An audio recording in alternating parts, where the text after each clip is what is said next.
মধ্যপ্রাচ্যে চলমান ইরান যুক্তরাষ্ট্র ইসরায়েল যুদ্ধ নিরসনে প্রেসিডেন্ট ডোনাল্ড ট্রাম্প প্রশাসনের পক্ষ থেকে ইরানকে 15 দফার একটি শান্তি প্রস্তাব দেওয়া হয়েছে।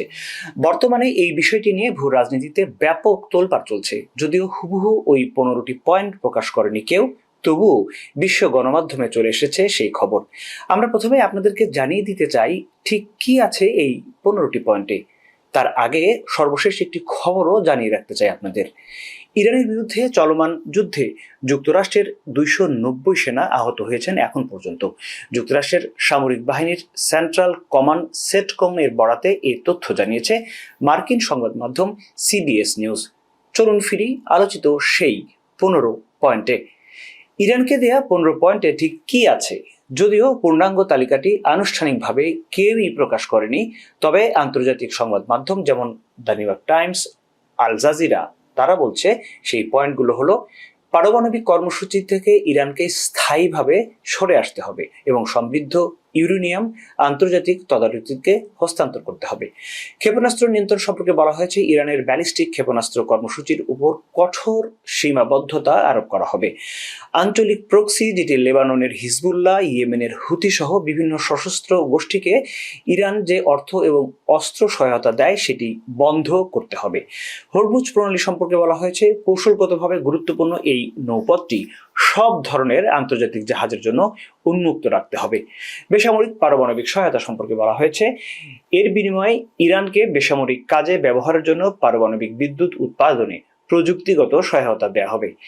নিষেধাজ্ঞা প্রত্যাহারের যে বিষয়টি নিয়ে আলোচনা হচ্ছে সেটি হচ্ছে ইরান যদি এই শর্তগুলো মেনে চলে তাহলে ধাপে ধাপে ইরানের উপর সব ধরনের আন্তর্জাতিক যে নিষেধাজ্ঞা তা তুলে নেওয়া হবে। এখন প্রশ্ন হচ্ছে, ইরান কি আনুষ্ঠানিকভাবে স্বীকার করেছে? ইরান এখন পর্যন্ত আনুষ্ঠানিকভাবে ডোনাল্ড ট্রাম্পের এই 15 দফার প্রস্তাব সরাসরি গ্রহণ করার কথা স্বীকার করেনি। তবে ইরানের পররাষ্ট্র মন্ত্রণালয় এবং রাষ্ট্রীয় গণমাধ্যমগুলো জানিয়েছে যে তারা পাকিস্তানের মাধ্যমে একটি লিখিত খসড়া বা প্রস্তাবনা হাতে পেয়েছে। ইরানের সর্বোচ্চ নেতা আয়াতুল্লাহ আলী খামেনির উপদেষ্টা বা সরকারি মুখপাত্ররা জানিয়েছেন তারা প্রস্তাবটি পর্যালোচনা করছেন, তবে তাদের প্রাথমিক প্রতিক্রিয়া ছিল নেতিবাচক। তারা একে ইরানের সার্বভৌমত্বের উপর আঘাত হিসেবে দেখছেন এবং একে একতরফা বলে অভিহিত করেছেন। মূলত ইরান আনুষ্ঠানিকভাবে এটি স্বীকার করার চেয়ে বরং প্রস্তাবটি এসেছে এই সত্যটি মেনে নিয়ে তাদের নিজস্ব শর্তাবলী পেশ করেছে। তো বিশ্বাস এবং অবিশ্বাসের জায়গা থেকে আমরা যদি একটু দেখতে চাই যে সমঝোতা প্রস্তাব এবং পাকিস্তানের মধ্যস্থতার খবরটি কোন কোন প্রভাবশালী আন্তর্জাতিক ও আঞ্চলিক সংবাদ মাধ্যমে গুরুত্বের সাথে প্রকাশিত হয়েছে। যেমন নিউ ইয়র্ক টাইমস মার্কিন এই সংবাদ মাধ্যমটি প্রথমে বিস্তারিতভাবে ট্রাম্প প্রশাসনের এই 15 দফার পরিকল্পনার কথা ফাঁস করে দেয়।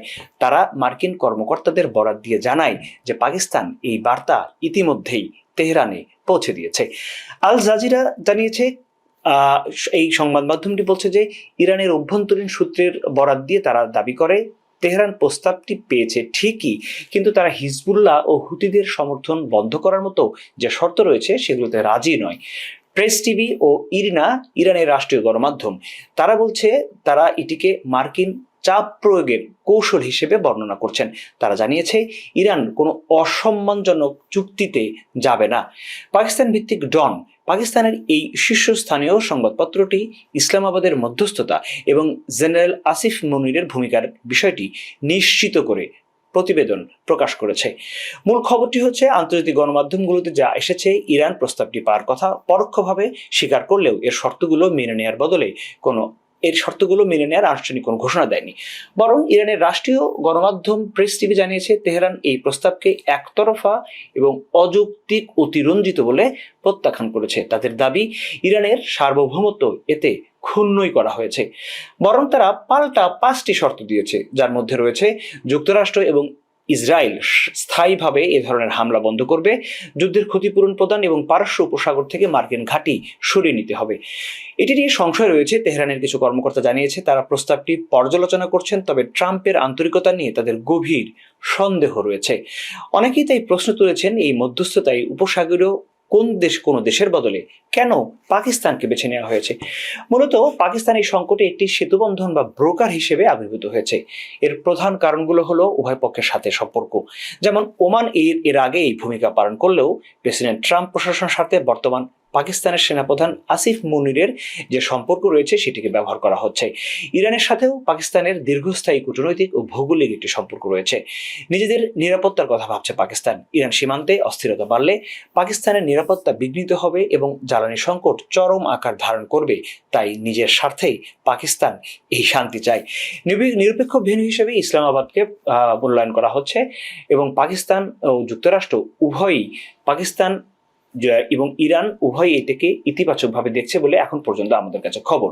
এখন আমরা দেখে নেব যুক্তরাষ্ট্র এবং ইসরায়েল সর্বশেষ অবস্থানে কি রয়েছে। যুক্তরাষ্ট্র বলছে যে ট্রাম্প, যেটি আমরা জানি, বলছে যে খুব ভালো একটি আলোচনা চলছে ইরানের সাথে এবং একটি চুক্তিতে পৌঁছাতে তারা এবং ইরান আগ্রহী। তিনি 5 দিনের জন্য ইরানের জ্বালানি অবকাঠামোতে হামলা স্থগিত করার ঘোষণাও দিয়েছেন। মূলত ওয়াশিংটন এটিকে অফ র্যাম্প বা যুদ্ধ থেকে সম্মানজনক প্রস্থান করার একটি কৌশল খুঁজছে। খুব স্বাভাবিকভাবে ইসরায়েল এটি মানছে না। মধ্যপ্রাচ্যের সব দেশের উপর ছড়ি ঘোরানো তাদের মূল লক্ষ্য। আর ইরান হচ্ছে একমাত্র মুসলিম প্রধান এবং অনেকের কাছে অনেকের থেকে আর্থিকভাবে পিছিয়ে থাকা একটি দেশ, যারা ইসরায়েলের এই আধিপত্য কোনো দিন মেনে নিতে রাজি নয়।